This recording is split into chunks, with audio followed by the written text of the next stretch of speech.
Donald Trump, a figure known for drawing massive crowds and sparking fervent emotions, seems to have hit an unexpected hurdle in the final days of his campaign. Recent footage from a rally held in North Carolina, originally touted as a powerhouse of support, has revealed a starkly different reality.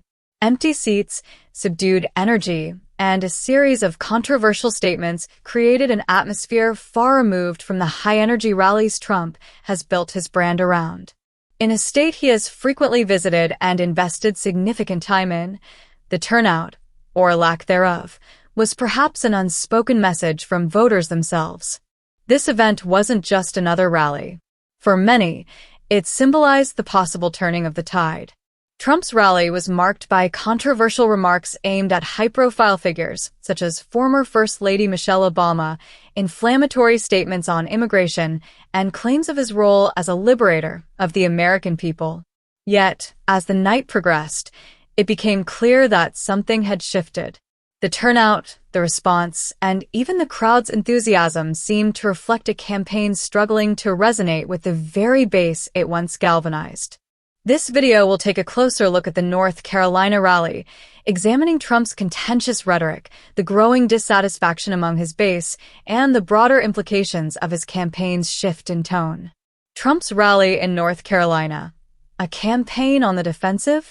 North Carolina has historically been a critical battleground for Trump.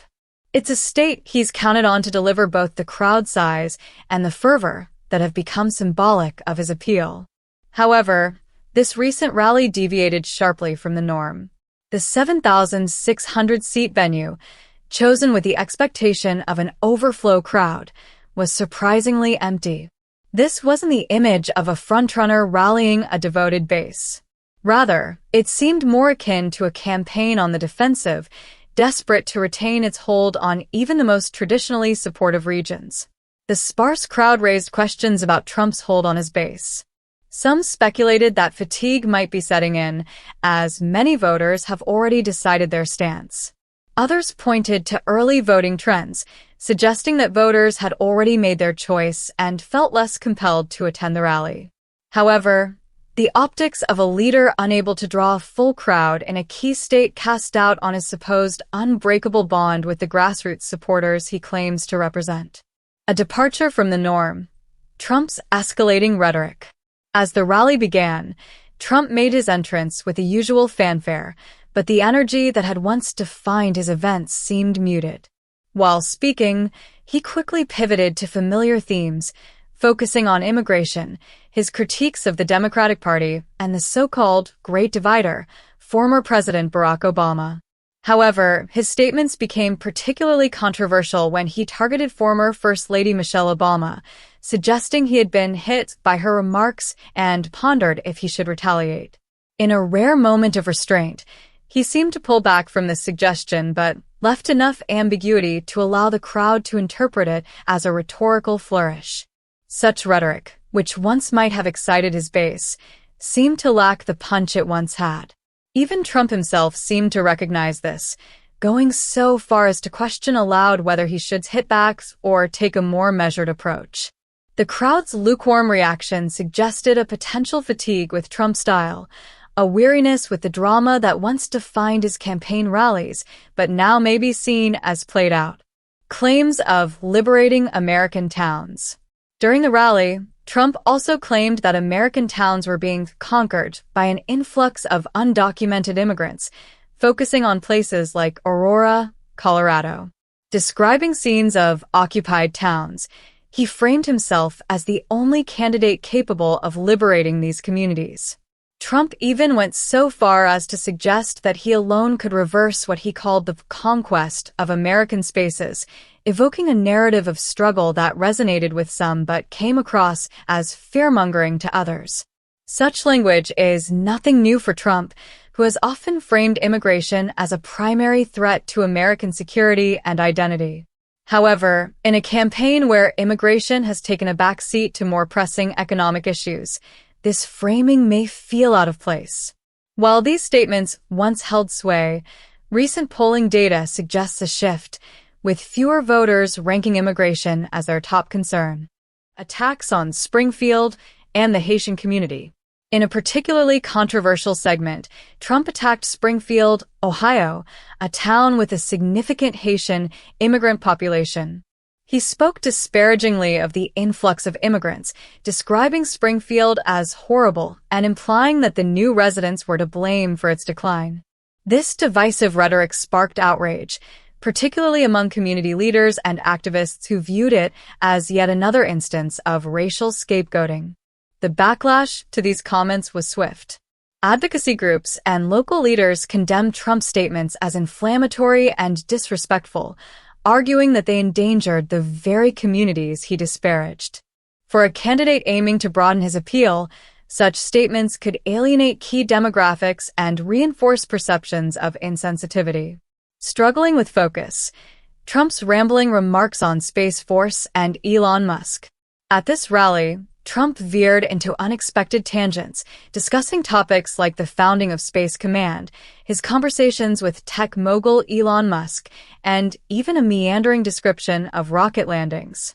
He seemed to lose track of his point, shifting between praise for Musk and nostalgic anecdotes about his administration's supposed achievements in space exploration. This apparent lack of focus has raised concerns about his cognitive health, a point often raised by his critics, but one that has increasingly come up in conservative circles as well.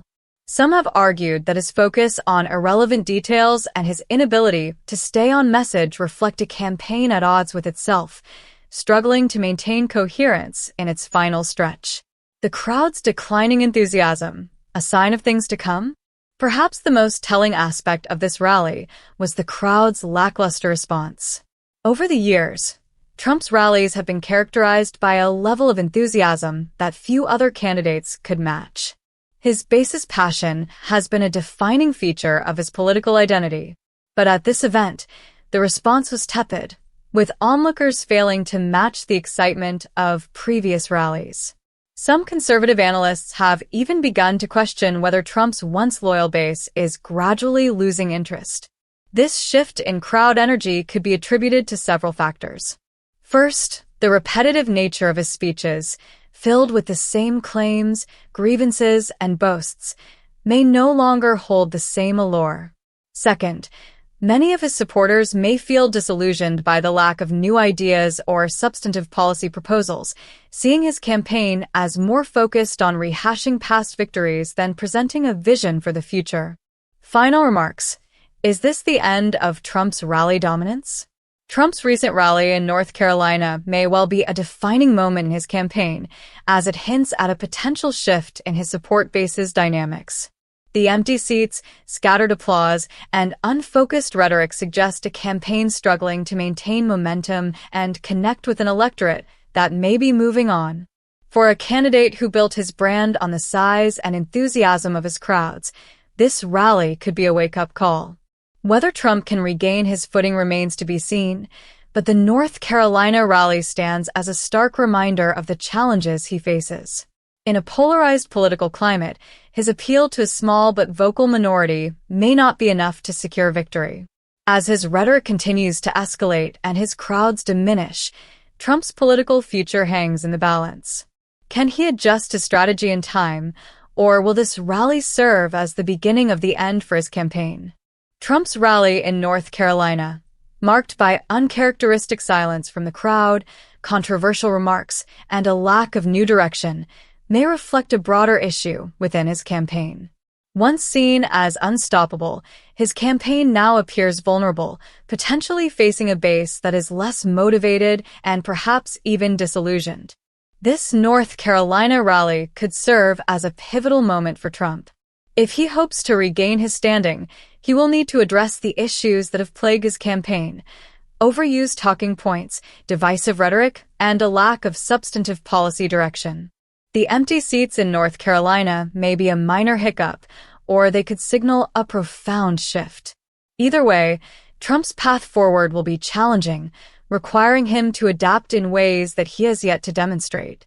Whether he can reclaim his influence, or if this marks the beginning of his decline, remains an open question.